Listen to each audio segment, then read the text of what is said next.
ജാർഖണ്ഡിൽ രാഷ്ട്രീയ അട്ടിമറിക്ക് ബി.ജെ.പി നീക്കം. മുഖ്യമന്ത്രി ഹേമന്ത് സോറന്റെ വിശ്വസ്തനും മുൻ മുഖ്യമന്ത്രിയുമായ ചമ്പൈ സോറൻ ബി.ജെ.പിയിലേക്കെന്ന സൂചന.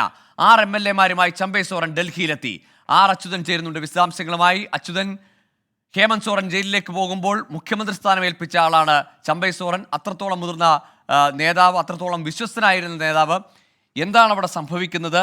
ഇന്നുകൂടി അദ്ദേഹം ഇത്തരത്തിലുള്ള അഭ്യൂഹങ്ങളെല്ലാം തള്ളിയ ചമ്പൈ സോറൻ പെട്ടെന്ന് ഡൽഹിയിലേക്ക് എത്തുമ്പോൾ ഇതൊരു അട്ടിമറിയെന്ന് ഉറപ്പിക്കാമോ?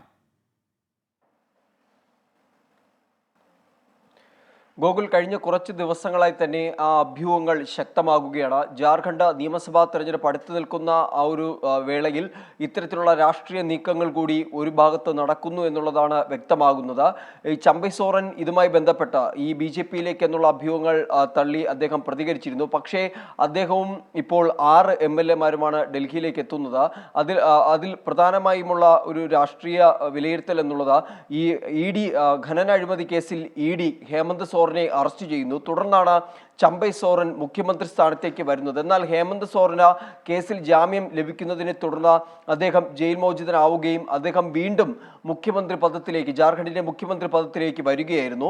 തുടർന്ന് ചമ്പൈ സോറൻ ഗവർണർക്ക് രാജി നൽകി അദ്ദേഹം ഹേമന്ത് സോറന്റെ നിലവിലെ മന്ത്രിസഭയിലെ അംഗമായി തുടരുകയാണ്. ഇതിലെല്ലാം അദ്ദേഹത്തിന് അതൃപ്തി, ചമ്പൈ സോറന് ഒരു അതൃപ്തി ഉണ്ടായി എന്നുള്ളതാണ് പല ഇതുമായി ജെഎംഎമ്മുമായി ഇദ്ദേഹവും ചമ്പൈ സോറനുമായി അടുത്ത് നിൽക്കുന്ന വൃത്തങ്ങൾ നൽകുന്ന വിവരങ്ങൾ. കാരണം അദ്ദേഹത്തെ ഒരു കാവൽ മുഖ്യമന്ത്രിയായി മാത്രമാണ് പാർട്ടി കണ്ടത് എന്നുള്ള ഒരു വിലയിരുത്തലുണ്ട്. അതിൻ്റെ അടിസ്ഥാനത്തിൽ അദ്ദേഹത്തിന് നല്ല അതൃപ്തിയുണ്ട് എന്നുള്ളതാണ് വ്യക്തമാകുന്നത്. എന്തായാലും നിലവിലിപ്പോൾ ജാർഖണ്ഡ് നിയമസഭാ തെരഞ്ഞെടുപ്പ് അടുത്തിരിക്കുന്ന ഒരു സാഹചര്യം കൂടിയുണ്ട്. ഈ ചമ്പൈ സോറൻ ശിവരാജ് സിംഗ് ചൗഹാനുമായി അടുത്ത ബന്ധം പുലർത്തുന്നു. അവരുമായി ആശയവിനിമയം നടത്തിയതായും ചില വിവരങ്ങൾ ലഭിക്കുന്നുണ്ട്. ഇതിലെ തന്നെ ജെഎംഎമ്മിലെ തന്നെ ചില എം.എൽ.എമാരുമായി പാർട്ടിക്ക് ബന്ധപ്പെടാൻ കഴിയുന്നില്ല എന്നുള്ള വിവരം കൂടി ഈ ഒരു ഘട്ടത്തിൽ പുറത്തു വരുന്നുണ്ട്. എന്തായാലും ഈ ഒരു രാഷ്ട്രീയ നീക്കങ്ങൾ ഡൽഹി കേന്ദ്രീകരിച്ച് നടക്കുന്നതായുള്ള വിവരങ്ങളാണ് ലഭിക്കുന്നത്. ഡൽഹിയിൽ എത്തുന്ന ചമ്പൈ സോറൻ ചില മുതിർന്ന ബി.ജെ.പി നേതാക്കളുമായി കൂടിക്കാഴ്ച നടത്തിയേക്കുമെന്നുള്ള വിവരങ്ങൾ കൂടി ഈ ഘട്ടത്തിൽ പുറത്തു വരുന്നു. എന്തായാലും ഇതിലൊരു ഔദ്യോഗിക സ്ഥിരീകരണം ഇതുവരെയും ഉണ്ടായിട്ടില്ല.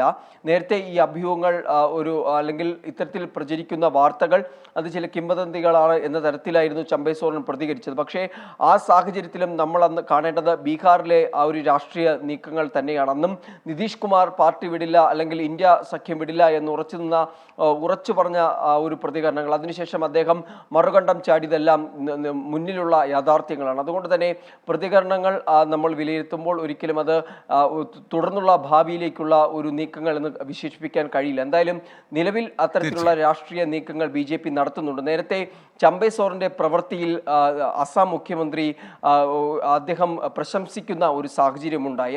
അതായത് ചമ്പൈ സോറന്റെ കാലയളവിൽ മികച്ച പ്രവർത്തനങ്ങൾ ജാർഖണ്ഡിൽ ഉണ്ടായി എന്നുള്ളതായിരുന്നു ഹിമന്ത ബിശ്വ ശർമ്മയുടെ. ഏതായാലും മറ്റൊരു ഓപ്പറേഷൻ താമര അത് ജാർഖണ്ഡിൽ വിജയിക്കുമെന്നാണ് ഇനി അറിയേണ്ടത്. തെരഞ്ഞെടുപ്പിന് തൊട്ടു മുന്നേ തന്നെ ഒരു ഭരണമാറ്റം ജാർഖണ്ഡിൽ ഉണ്ടാകുമോ എന്നാണ് കാത്തിരുന്ന് കാണേണ്ടത്.